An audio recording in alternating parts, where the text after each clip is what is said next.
As you may know, armor is one of Minecraft's key features, and it has came a long way ever since it was first introduced. Believe it or not, armor used to be much different back in the early days of the game. It started out as an uncraftable prototype that lacked functionality when worn. It didn't provide any sort of protection and it was just buggy in general. So throughout its 15-year-long history, how did it evolve from that to the armor we have today? Well, in today's video, I'll be going over the entire history of armor in Minecraft. We will see how it changed over the years, starting with the early days in 2009 all the way to present day.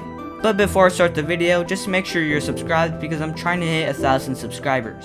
But anyways, enjoy the video.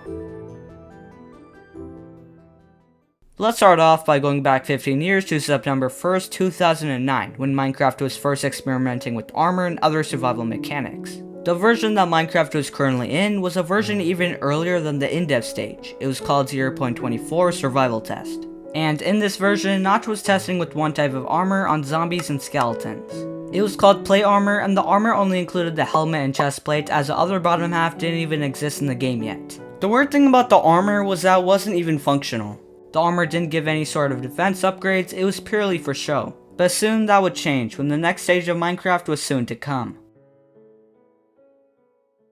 About 4 months went by, and the Java in-depth stage was officially released on December 23rd, 2009, marking the end of the survival test version. When Java in-dev was first released, plate armor was removed, and new armor types were added instead. They introduced leather, studded, chainmail, and iron armor types as uncraftable items to the game. You're most likely familiar with all of them except the studded armor type.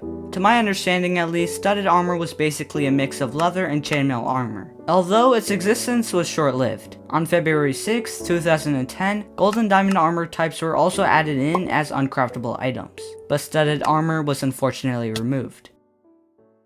After about a week, Notch decided to finally make armor craftable. Crafting recipes were given to each armor type. The iron, gold, and diamond armor types were crafted using their respective materials. But for some weird reason, leather armor was actually crafted using light gray wool. And even weirder, chainmail armor was crafted using fire. Anyways, with armor crafting recipes, players could finally obtain armor by crafting. Although it was still lacking an important feature. Armor at the time was still unfunctional. Wearing it really didn't give any sort of upgrades to the player. So after about another week, on February 18th, 2010, armor was finally made functional. Armor would now give players protection and a specific durability bar. Although at the time it worked much differently than today. For example, all armor no matter the tier gave players the same amount of protection. Although the higher the tier of armor, the more durability it would have. Also, new models were added of leather, chain, iron, diamond, and gold armor, and they looked a lot better than the original ones. After that, no other changes were really made to armor in the rest of the in-depth stage. Saying goodbye to the in-depth stage, let's move on to the next phase of Minecraft, the alpha stage.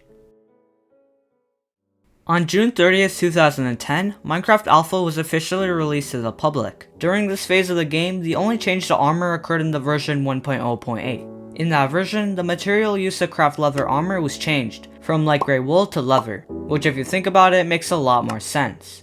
And yeah, that was really the only change to armor in the alpha phase of the game.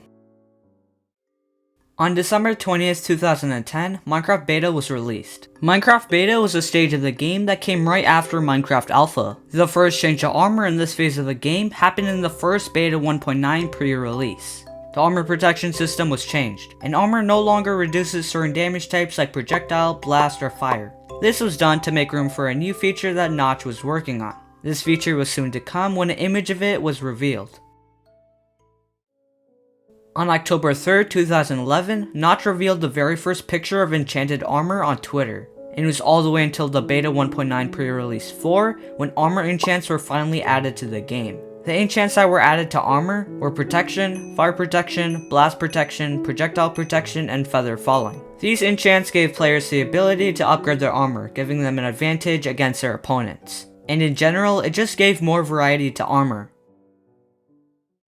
On November 18th, 2011, Minecraft's full release was launched to the public. The full release of Minecraft, officially titled Minecraft Java Edition, marked the game's official launch. Although changes to armor weren't made until October 25th, 2012, when the 1.4.2 update was released. The 1.4.2 update made leather armor dyeable. This didn't have a big impact on armor, but it's definitely a cool addition regardless. Soon later in the 1.5 update, another cool feature was added for armor. Any armor in your hand could now be quickly equipped by simply right-clicking it. This gave players the ability to gear up very quickly. Remember how chainmail armor was crafted using fire back in the in-depth stage of the game? Well, in the 1.8 update that changed as a fire item was removed from the game, and chainmail armor officially became uncraftable. The only way to find it was for mob drops or villager trades. A couple updates went by and the 1.13 update, also known as the Aquatic Update, came out. The update introduced turtle helmets. Turtle helmets would give players the ability to breathe underwater for an additional 10 seconds. It was extremely useful for underwater adventures, like looting abandoned ships or exploring ancient monuments. Later on, after a couple updates went by, the 1.16 update, also known as the Nether Update, was officially introduced on June 23, 2020. This update introduced Netherite armor, a new armor type even stronger than diamond armor. This was a big addition which players were hyped about, as it was almost a decade since the last time new armor types were introduced to the game.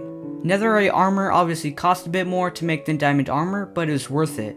Netherite armor was not only more durable than diamond armor, but players who wore it would take less knockback. In general, the addition of Netherite armor gave players an entirely new armor type to obtain.